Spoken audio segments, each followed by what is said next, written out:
Hello friends, இன்றைக்கி நம்ம பெங்களூரில் செம்ம மலையாக இருந்துச்சு. இந்த மலைக்கு நம்ம என்ன செய்யலாம்னு டிசைட் பண்ணி நாட்டி ஸ்டைல் தொன்னை பிரியாணி தான் பண்ணியிருந்தோம். அது எப்படி செய்யலான்னு பார்க்கலாம் வாங்க. அதுக்கு தேவையான இன்க்ரீடியன்ஸ்: பச்சை மிளகாய், கொத்தமல்லி தழை, புதினா தழை எல்லாத்தையும் சேர்த்து நல்லாவே அரைச்சிக்கிறோம். அதுக்கப்புறமா அதை ஒரு சைடில் வச்சுட்டு கொஞ்சம் சூடான குண்டால் எண்ணெய் ஊற்றி பிரியாணி பட்டை லவங்கம் எல்லாத்தையும் போட்டுரும், ஸ்பைசஸ் எல்லாம். அதுக்கப்புறமா நல்லா ஸ்லைஸ் பண்ணி வச்சுருந்த வெங்காயம் ஒரு 5 எடுத்து அதையுமே நல்லா சேர்த்து நல்லா மிக்ஸ் பண்ணி விட்டுரும். அதுக்கப்புறமா கொஞ்சமாக நெய் விட்டுரும். அது நல்லா வாசனையாக இருக்கும், ஃப்ளேவராக இருக்கிறதுக்காக இதை நம்ம ஆட் பண்ணுறோம். அதுக்கப்புறமா கொஞ்சம் கஸ்தூரி மேத்தியும் ஆட் பண்ணுறோம், அதுவும் நல்லா வாசனையாக இருக்கும். அதுக்கப்புறமா அதையும் நல்லா மிக்ஸ் பண்ணி விடுறோம். அதுக்கப்புறம் கொஞ்சம் ஜிஞ்சர் கார்லிக் பேஸ்ட் ஒரு 2 டேபிள் ஸ்பூன் ஆட் பண்ணிக்கிறோம். அதையும் நல்லா மிக்ஸ் பண்ணிடுறோம். இது கூட கொஞ்சம் சால்ட் சேர்த்துக்கலாம், அப்போ தான் அடி பிடிக்காமல் இருக்கும். வெங்காயம் நல்லா வதங்கணும், அப்போ தான் நம்மளுக்கு மசாலா நல்லா கிடைக்கும்.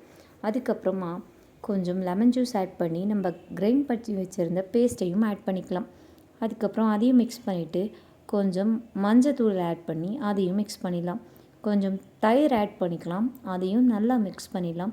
அதுக்கப்புறம் கொஞ்சம் மசாலாஸ், coriander, garam masala, red chilli, biryani masala எல்லாத்தையும் போட்டு அதையும் மிக்ஸ் பண்ணிவிட்டு 1.5 kg சிக்கனையும் ஆட் பண்ணி அதையும் நல்லா மிக்ஸ் பண்ணி அதை ஒரு தட்டு போட்டு மூடிடலாம்.